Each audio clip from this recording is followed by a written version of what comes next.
In the growing local mixed martial arts scenes, all fighters train for glory. But when it's match time and the cage door closes, you fight with a story to tell. For Shane, the Irish hitman Monaghan, he came a long way in more ways than one. Born in Dublin, Ireland, Monaghan moved to Windsor following a recession. We hit a recession in 2008.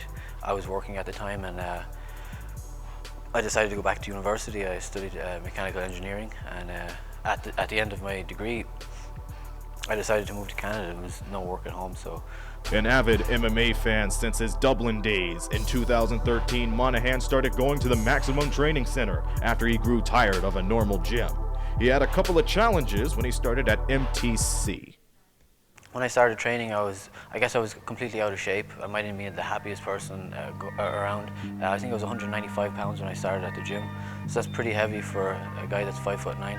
However, for Kyle Prepolek, a 5-year professional MMA fighter, he saw something else in Shane.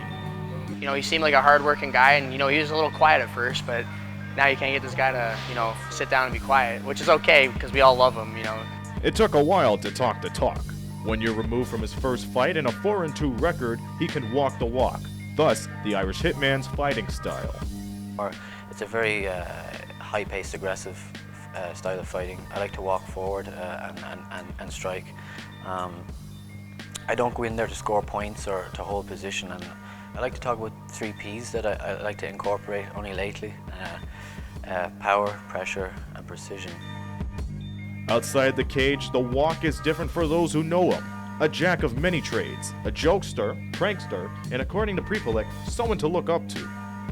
I would consider him a role model, yeah, not only in fighting, but in life as well. He was helping other students that weren't as experienced, and you know what, it helps out. Like, everyone looks at him and he's a fighter and he has all this experience. But when it's showtime, and when he fights, he hits the switch and then he turns into a monster. Monaghan says his emotions from the countdown of his fights are different from fight night. Sometimes I suffer with you know, anxiety towards it. You know, I've got a couple of sleepless nights thinking about it. As soon as I come to fight week, it's kind of strange. The emotions start to turn off then. It's a very, you know, a week out from the fight, maybe you could have a bad day at training. You go, oh, I might not do so well if I perform like that. Then you could have a really good day, and you think, okay, I have this. So you go through mixed emotions. But then when fight week comes, your emotions start to turn off. From Monday onwards, you're getting your weight down. As soon as weigh-ins are done, the day of, you get your fight shorts on, you get your hands wrapped, and you just go, for me, I just go completely cold. I have no emotions. The walk to the octagon, you get in there and I actually don't feel anything in there. It's kind of strange, it's very hard to explain. However, he lost his previous fight for a vacant featherweight title on March 5th. He lost to Kyle Brockett in a Prospect Amateur Fighting Championship event. Since then, it's been back to the drawing board for Monaghan. There's errors that are evident in my game. We're going to fix those errors, not too many. They're easy fix, they're errors, and I'm going to come back then. I'll possibly look for a rematch for my last fight in March and get that belt back. If this Irish hitman had to choose a motto for his career, it would be never give up.